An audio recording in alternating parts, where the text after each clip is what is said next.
Bueno, antes de arrancar con el tema propiamente dicho, me gustaría, me pasa esto. Yo desarrollo videojuegos, trabajo en una empresa que hace juegos y cuando me preguntan de qué trabajas, digo, hago juegos. Y todos, sí, jueguito. Sí, jueguito. Sí, hago jueguitos. Pero entonces quiero eliminar un par de prejuicios con respecto al juego. Y uno es que el juego es algo inherente al ser humano. Hay un ludólogo, antropólogo holandés que dice que antes de pensar, antes de interpretar el mundo con la razón, lo interpretamos mediante el juego. Como lo hacen, por ejemplo, los animales. Dos animales juegan para interpretar su relación de familiar, etcétera, etcétera. Me dicen que me ponga el micrófono más cerca. ¿Ahí? Pero ahí grito más o menos. Por ejemplo, hay juegos que sirven para educar, que capaz no son para educar, pero sirven para educar. El Age of Empires, no sé cuántos los conocen, pero se usa mucho para educar. Por ejemplo, este señor me enseñó inglés. Cuando era chico, el 80% del inglés que aprendí fue gracias a Pokémon, jugando en el Game Boy. Los juegos pueden ayudar.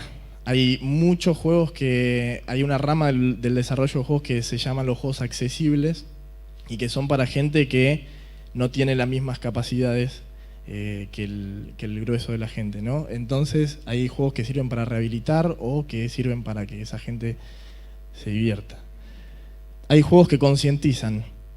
Estos son juegos por un cambio y son juegos que hablan de situaciones reales que capaz no son muy conocidas, pero desde el potencial comunicativo que tienen los videojuegos, que pueden generar una inmersión mayor que una publicidad, que un libro, que un documental. Y bueno, y ahora ya nos vamos metiendo un poco más a lo que quiero ir. En la teoría de juegos. La teoría de juegos es la disciplina que se encarga de analizar los juegos, porque sí, hago jueguito, pero hay mucho atrás de los juegos. Hay mucha complejidad, son sistemas bastante complejos. Muchas disciplinas se unen para desarrollarlos, para pensarlos, para diseñarlos. Y hay una de las cosas dentro de lo que es la teoría de juegos, que es la información perfecta. La información, en realidad. La definición la podemos leer ahí. Dice: la información perfecta describe la situación cuando un jugador tiene al alcance la misma información para determinar todos los posibles movimientos o elecciones de principio a fin de un juego. Diciéndolo entre nosotros, es cuánta información provee un juego sobre sí mismo, sobre sus mecánicas, al que lo está jugando. Por ejemplo, el ajedrez es un juego con información perfecta, porque yo puedo ver todos los movimientos que puedo hacer yo, y así como los movimientos que puede hacer el rival. No hay nada oculto. Lo único oculto es la estrategia que tiene el otro, pero yo puedo... El juego se muestra a sí mismo enteramente, 100%. Pero sin embargo, hay juegos con información imperfecta. Por ejemplo, el truco. Yo no sé qué cartas tiene Gardel ahí, no las veo, están ocultas. Y las voy a ver mediante se desarrolla el juego, pero es información que está oculta a mí y entonces la información deja de ser perfecta al instante. Y en los juegos intervienen las decisiones, la estrategia.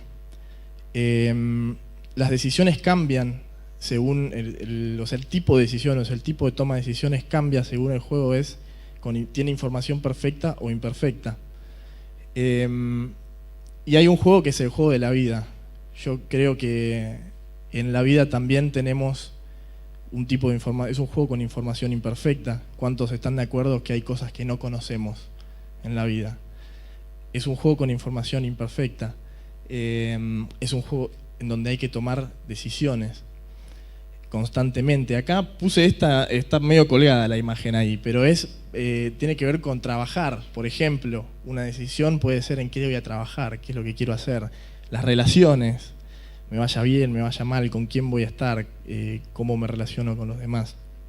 Y todas las decisiones, absolutamente todas, tienen consecuencias. No hay una sola decisión que no deje un rastro, una consecuencia. Entonces, quiero jugar un juego con ustedes. Hice un juego en el que planteo una situación y quiero que todos elijan una decisión, mejor dicho, hagan una decisión y vamos a ver en qué terminan las consecuencias. Quiero plantear una situación. Ustedes están hoy día, acaban de terminar el secundario y tienen un sueño. Y hay dos formas tienen un sueño y lo quieren alcanzar, obviamente. Y Dios les dice, ustedes se dan cuenta por un montón de casualidades, por un montón de cosas, que Dios les dice que tomen un camino, pero también hay otros caminos, hay muchas, o sea, tienen que tomar una decisión. Dios les muestra uno y después está la que el mundo les muestra que es más lógico en la estrategia que ustedes pueden tomar, que es el que el mundo avalaría. Yo quiero, entonces, ustedes tienen que tomar la decisión de irse a otro país a estudiar algo o de quedarse. Si ustedes se quieren ir a otro país, ahí estos iconitos que están ahí representan diferentes facetas de nuestra vida, diferentes cosas. Por ejemplo, los verdes que dicen EC es económico, el otro es amoroso, el SC es sentido común y AC es académico. Entonces, si ustedes se van a perder un poco en lo económico, van a perder mucho en lo amoroso porque tienen una relación acá donde están muy importante y van a perder mucho ahí. En sentido común van a perder también porque la gente les va a decir, ¿qué haces, hermano? Si acá tenés todo mucho más fácil, o sea, ¿por qué te vas allá? Estás mal. Y en académico van a ganar un poquito porque se van a ir a estudiar. Es una oportunidad de ir a estudiar lo que quieren estudiar. Si se quedan, ganan en lo económico porque van a estar un poco mejor. Ganan en lo amoroso porque van a seguir con su relación, no la van a perder. Ganan en sentido común, todos se van a quedar más tranquilos porque tomaste una decisión más sensata, pero pierden un poquitito nada más en lo académico, porque capaz lo que estudian no es lo ideal, pero puede ayudar igual. Entonces quiero ver cuántos quieren quedarse. Se van todos, bueno, vámonos. Bueno. ¿Nadie? Allá hay uno.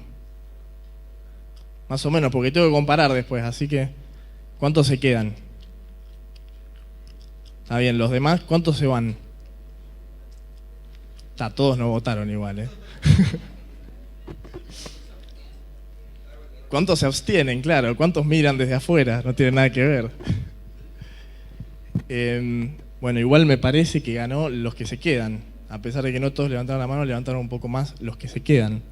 Entonces veamos, la consecuencia de quedarse es que tienen que elegir ahora de nuevo entre dos cosas. Tienen que elegir estudiar o tienen que elegir trabajar. Casi cualquiera de las dos es buena desde su punto de vista.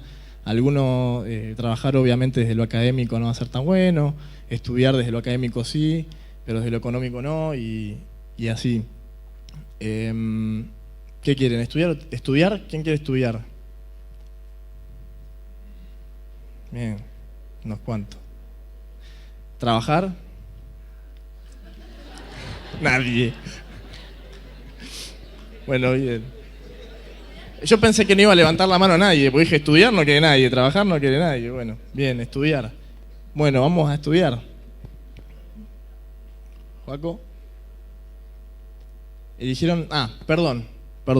Quiero explicar algo que perdí totalmente. El ideal del juego, porque vieron ahí que abajo tiene un número que dice más 15, más 35. El ideal del juego es llegar a 100 puntos. No expliqué eso, que era clave de entrada.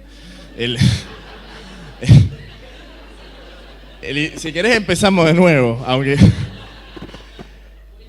El ideal del juego era llegar a 100 puntos. Pero bueno, hasta ahora van... ¿Alguien puede llevar la cuenta? La primera decisión de quedarse sumaba 35 puntos. Y ahora con este llevan 50 puntos. Bueno. Bajamos. Acá hay otra decisión. Podemos terminar la relación o no terminarla.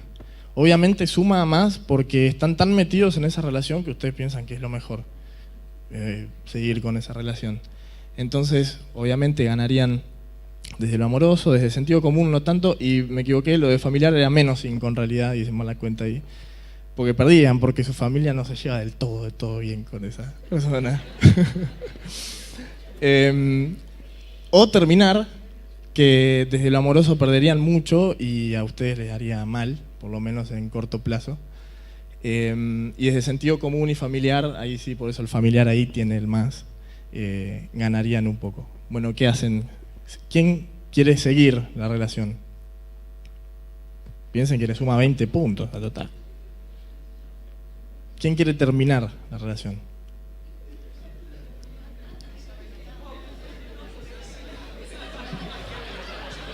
¿Se quedaron? ¿Qué pasó? ¿Por qué? Claro, está bien. La relación ficticia, obviamente, no. No quiero causar ningún problema marital. Sí, bueno, entonces, perdón, voy a preguntar de nuevo porque ya me perdí. ¿Quién quiere terminar la relación del juego? ¿Quién quiere seguir? Bien.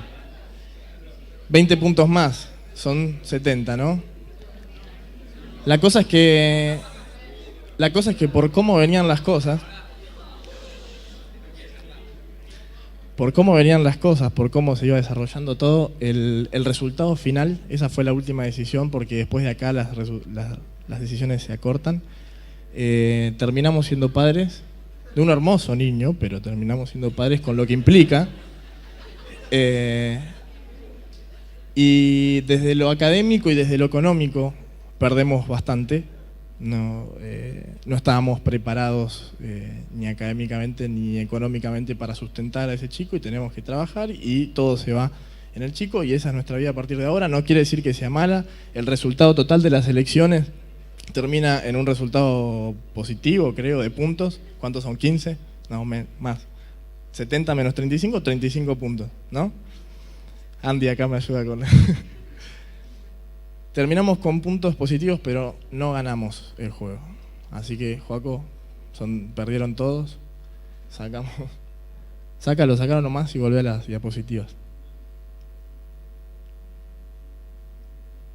¿Tengo que moverlo yo?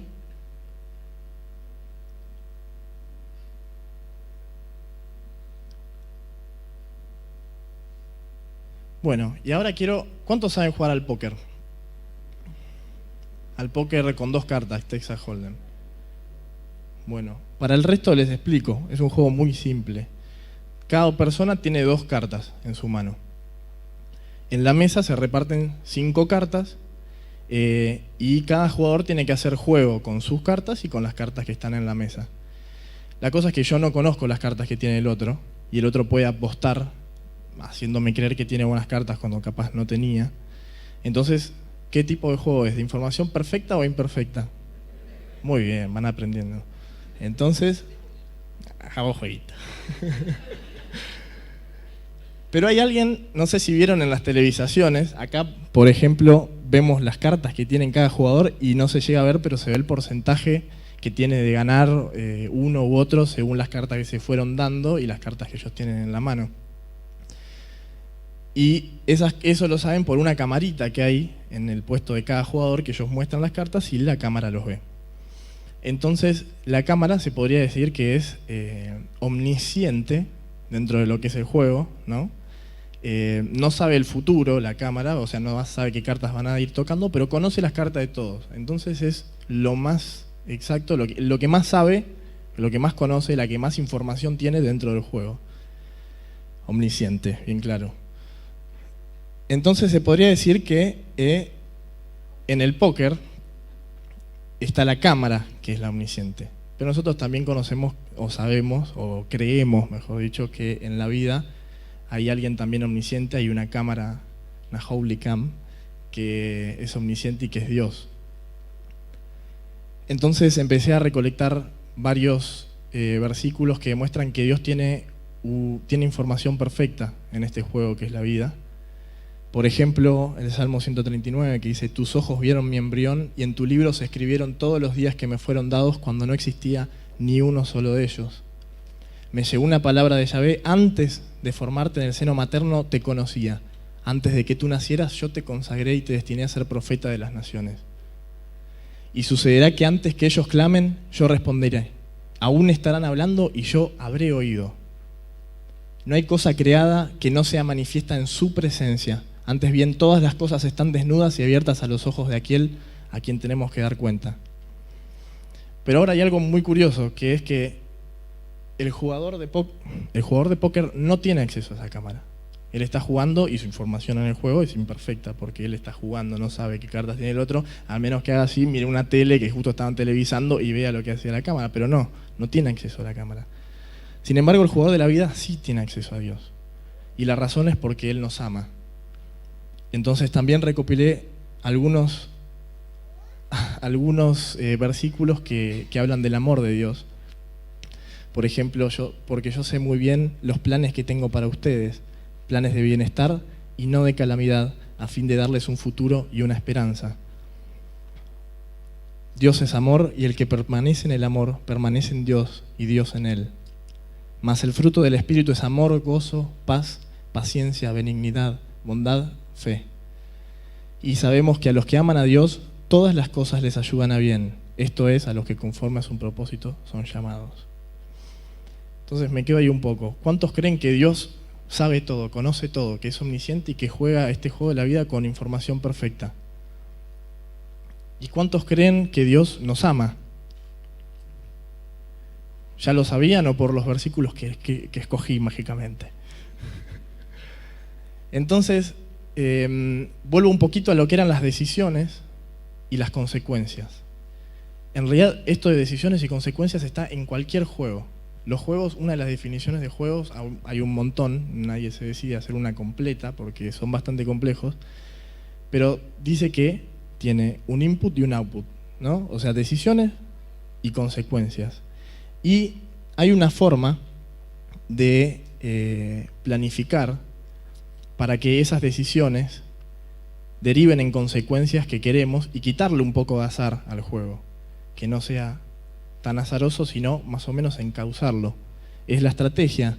Está la definición ahí de Wikipedia, pero abajo está la mía, que es más simple: decisiones planificadas para conseguir llegar a las consecuencias deseadas, lo que acabo de decir. Pero generalmente las estrategias no pueden cubrir, mejor dicho, todas las incertidumbres, porque el jugador de póker puede imaginarse qué cartas tiene el otro, puede sacar números, contar las cartas, hay varios métodos para llegar a conocer algo, pero siempre va a haber incertidumbre, siempre hay una cuota que no conocemos, el estratega siempre hay una cuota de azar que se mete y que no conoce, o el factor sorpresa. Hay muchas cosas que inciden y las variables son muchísimas y eso genera incertidumbre, miedo, así como esta mujer aterrada de esa sombra que no importa. Pero lo bueno es que el cristiano puede planear donde ve y puede confiar donde no lo hace. O mejor dicho, su estrategia se puede acoplar a la estrategia de alguien que tiene información perfecta en este juego que es la vida. Y vos podés decir, pero sigo con incertidumbre, porque no me llena, o sea, ¿por qué yo puedo confiar en Dios? O sea, sigo con incertidumbre, es difícil, generalmente esa estrategia es la que de entrada parece más dura, más difícil, más rebuscada. Y si seguís con incertidumbre, te digo que la fe, que es justamente creer en esa estrategia, la fe es creer y apoyarse de completo en la omnisciencia y el amor de Dios. Y ese es el mensaje de hoy, la omnisciencia y el amor de Dios. Él todo lo sabe y quiere que las cosas nos sean para bien. Y si nosotros tenemos fe en que Él conoce todo, como varios levantaron las manos, y que también nos ama, como varios levantaron las manos, entonces, ¿por qué no tener fe en su estrategia? La fe es el salto de fe, el hacerlo sin miedo, el confiar plenamente. Las Assassin's Creed, no sé si muchos lo jugaron. Y volvamos al juego de la vida.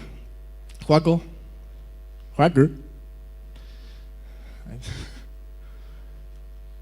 Volvamos un poquito al juego de la vida. Y elijamos, vamos ahora, Joaco, por el camino de irse. Vamos a elegir irnos, a pesar de contra de todo. Bueno, llegamos al otro país y sufrimos una crisis económica. Las cosas no estaban muy bien económicamente, capaz que pintaban bien, pero desde que llegamos, la verdad que la empezamos a pasar mal económicamente. Desde lo espiritual un poquito menos, porque empezamos a dudar. Eso es la duda, ¿no? La falta de fe, la falta de ponernos en las manos. La falta de creer en realidad que es omnisciente y amoroso. Un poco menos académico también, porque eso influye mucho en nuestros estudios, porque los estudios había que pagarlos, y desde lo económico, obviamente. Esto es una situación, bajamos. Hay una crisis amorosa también, porque la distancia está empezando a complicar las cosas. Espiritual también, porque pensábamos que era algo un poco más bendecido y no era, nos sentimos defraudados, y amoroso obviamente. Y aquí hay una decisión, que es otra vez, las relaciones yo acá las vengo a romper, porque hay que decidir irse para volver a estar con ella básicamente, o para volver porque te arrepentiste de toda esta situación de la crisis económica y amorosa, etcétera. Y ganamos desde lo económico, perdemos desde lo académico un poco, pero ganamos mucho también de lo amoroso. O quedarse y terminar la relación, obviamente desde lo amoroso bajamos, y desde lo académico también, porque nos va a molestar bastante, nos va a hacer mal. Ya acá ya perdieron, no les doy la oportunidad, ahora lo voy a manejar yo al juego. Elegimos quedarnos y terminar. Y hay una crisis académica que tiene que ver con la crisis económica, en realidad. Baja un poco, Joaco, mostrar las opciones. Entonces, esta crisis económica deriva en que ya no podemos pagar nuestros estudios. Se empezó a complicar y hay que tomar una decisión. Dejar la facultad y trabajar donde estoy, acá en este nuevo país, o esperar una solución, que en realidad no es solo esperarla, sino buscarla y tener fe en que si estos serán los planes de Dios, que se dé. Entonces, bueno, tiene más sentido común abandonar y trabajar, porque la verdad que está muy oscura la situación. Pero sin embargo, esperamos una solución. Y acá es cuando se empiezan a encadenar las cosas y empezamos a entender, se empieza a manifestar el amor y la omnisciencia de Dios. Porque primero se genera una casualidad, causalidad. En realidad, me equivoqué, no es casualidad. Primero te dan una beca económica con la que lográs cubrir buena parte de los estudios. Y después, a último momento, un familiar, tu hermano, te paga los estudios. Y bueno, la fe empieza a subir, lo académico empieza a subir y lo económico también. Bajamos. No vamos contando los puntos, pero les aviso que ganamos por acá. O sea, no se gasten. Empezás a conocer gente que te hace bien. Estás en un ambiente no tóxico. Te rodeas de gente que te suma y te ayudan mucho a estar con Dios. 30 puntos de espiritualidad. Te hace un clic la cabeza al conocer la religión verdadera, que es ayurveda. Te relacionas con gente que no tiene nada y te das cuenta que vos tenías mucho, a pesar de que también te parecía que no tenías nada, pero tenías muchísimo. Y te cambia la cabeza y empezás a interpretar la Biblia de otra manera. 40 puntos de espiritualidad, vamos. Un traga, te empieza a ir bien en clases, ya no tenés distracciones, no tenés cosas que te molestan. Podés empezar a concentrarte y ya con estos años que pasaron agarraste un poco más de disciplina, te empieza a ir bien. Desde lo profesional, ni hablar, Dios te bendice muchísimo. Conseguís un trabajo en la industria que vos querías, en tu sueño, estás cumpliendo tu sueño, hermano. Con el tiempo te ascienden y te vuelven a ascender. Desde la espiritualidad no podés más y desde lo económico viene bien. Y por último,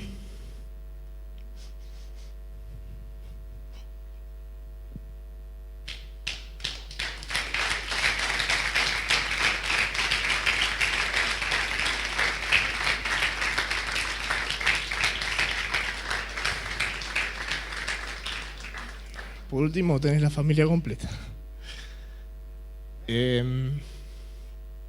Básicamente, si puedes hacerle un zoom y mostrar toda la imagen, esta es la visión de Dios del juego de la vida.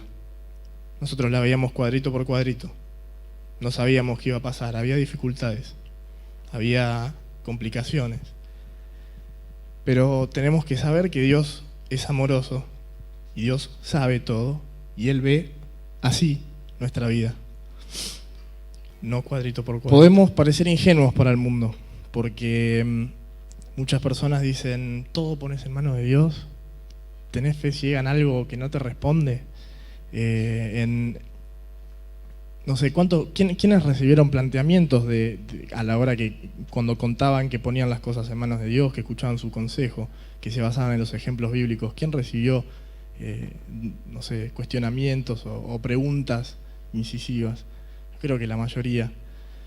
Y sí, podemos parecer ingenuos porque se le estamos dejando las cosas en manos de una fuerza mayor, pero desde el momento en el que nosotros creemos que Dios es omnisciente, sabe todo, y que nos ama y que quiere el bien para nosotros, yo les digo que no somos ingenuos, sino que somos tramposos.